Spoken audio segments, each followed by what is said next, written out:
Assalamualaikum warahmatullahi wabarakatuh. Berjumpa lagi dengan saya di channel Beternak Ayam Broiler. Apa kabar para subscriber? Mudah-mudahan Anda diberi kesehatan oleh Yang Maha Kuasa. Di hari ini saya upload video. Memang kalau ayam lagi nggak masuk, saya upload videonya 2 atau 3 hari sekali. Dikarenakan selain ingin istirahat, juga materi video juga nggak terlalu banyak Pak ya. Kadang yang saya sampaikan itu pernah dibahas dan saya bahas kembali karena para subscriber baru kadangan tidak menemukan video saya karena videonya terlalu banyak, numpuk gitu ya. Oke, di video kali ini saya akan bahas masalah bibit di pola kemitraan. Nah, kadang kita sebagai peternak kemitraan ini Pak tidak mendapatkan bibit sesuai dengan harapan ya. Dari yang kaki kering, bibit yang kecil atau cacat, kurang sehat dan sebagainya. Sebenarnya apa sih yang membuat bibit-bibit ini seperti ini gitu loh.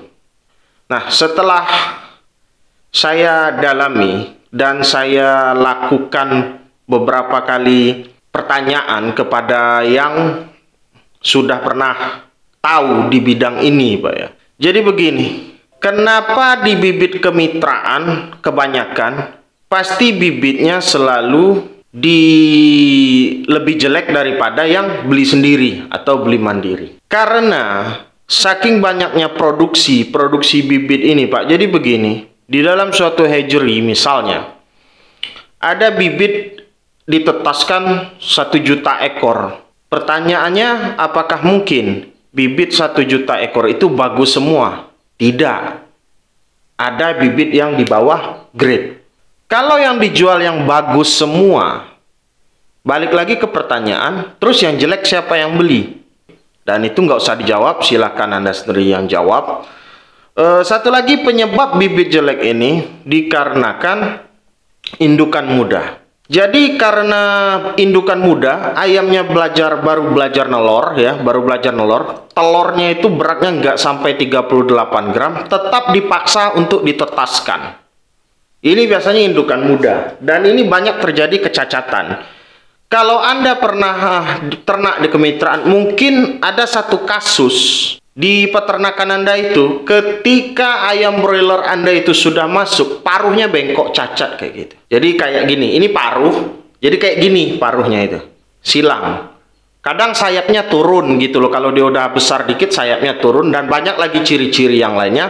Yang jelas sudah pasti kecil, Kalau dipegang itu beda Pak terasanya, beda. Kalau Anda sudah biasa ternak itu berbeda sekali rasanya.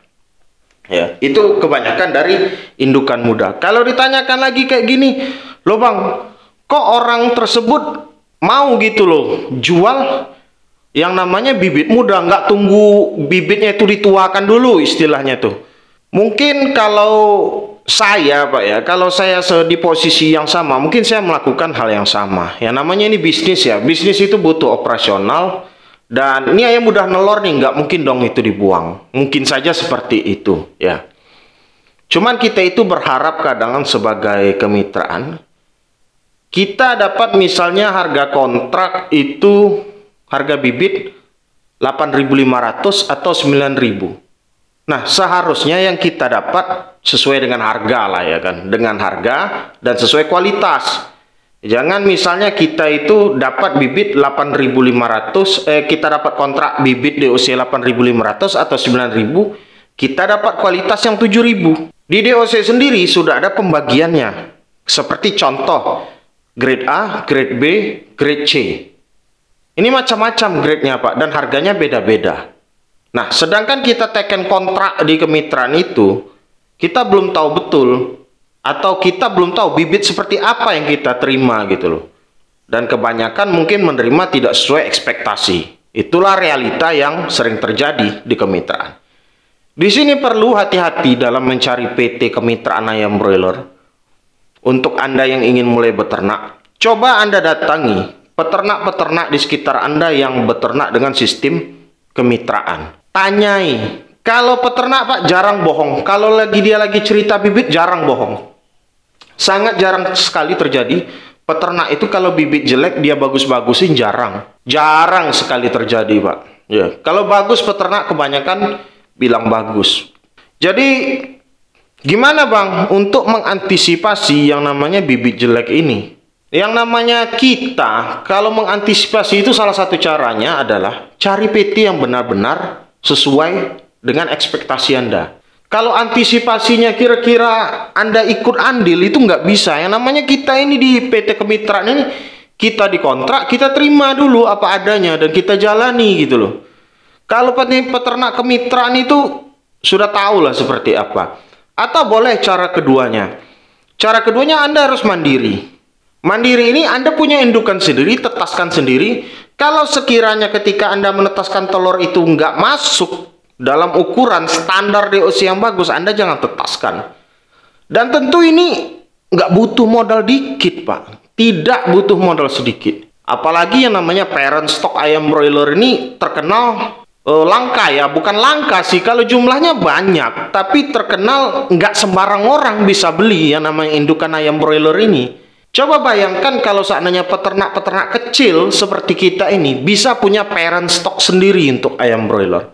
Tentu keuntungan akan lebih berlipat. Kenapa saya bilang berlipat? Ada tambahan keuntungan 7.000 sampai 8.000 per ekor.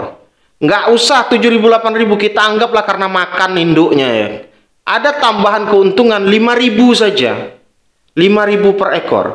Dari penjualan panen ayam kita misalnya dapat keuntungan 4.000 per ekor. Ditambah lagi keuntungan dari bibit DOC yang nggak perlu beri itu 5.000.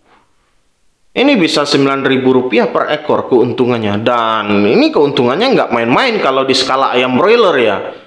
Saya bicara di sini skala ayam broiler, bukan skala ayam kampung. Kalau ayam kampung sudah beda cerita.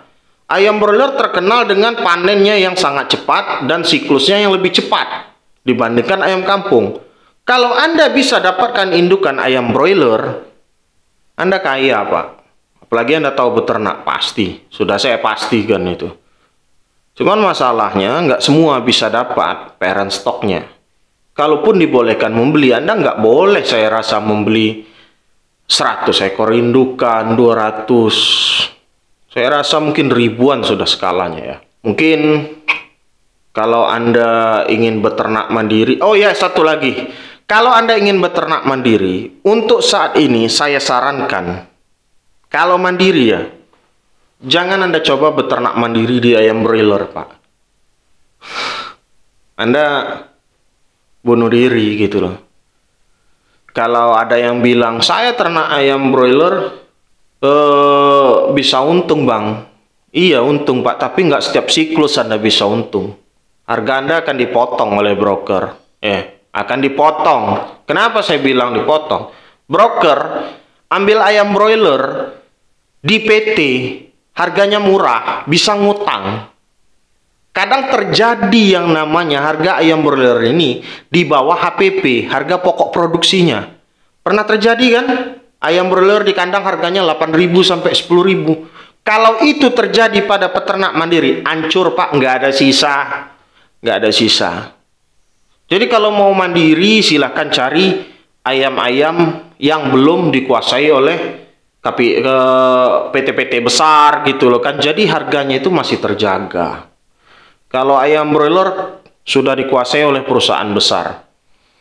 Jadi kalau Anda mau main mandiri, sebaiknya jangan main ayam broiler. Ini saran dari saya. Bisa habis nanti. Ya, kecuali Anda tahan misalnya mandiri Bang. Saya kecil-kecilan aja 100 per minggu mungkin bisa, tapi tetap tidak bisa banyak dapat keuntungan. Saya pastikan tidak bisa banyak dapat keuntungan. Lebih baik main ayam yang lain saja ya. Memang peternak itu seperti ini Pak ya. Kalau zaman dulu enak, yang boleh melakukan pembesaran waktu zaman Pak Harto, itu yang boleh melakukan pembesaran hanya rakyat gitu loh. Rakyat kecil atau peternak rumahan skala kecil, itu yang boleh. Kalau PT-PT besar itu nggak boleh melakukan pembesaran.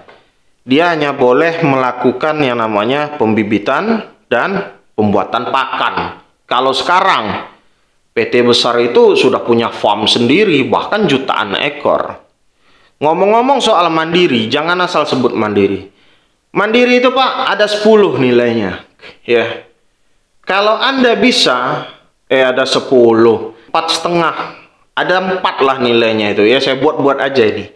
Kalau Anda bisa buat DOC sendiri, itu nilai Anda 4. Kalau Anda bisa cetak DOC sendiri. Kalau Anda bisa buat pakan sendiri, itu nilainya 4 juga.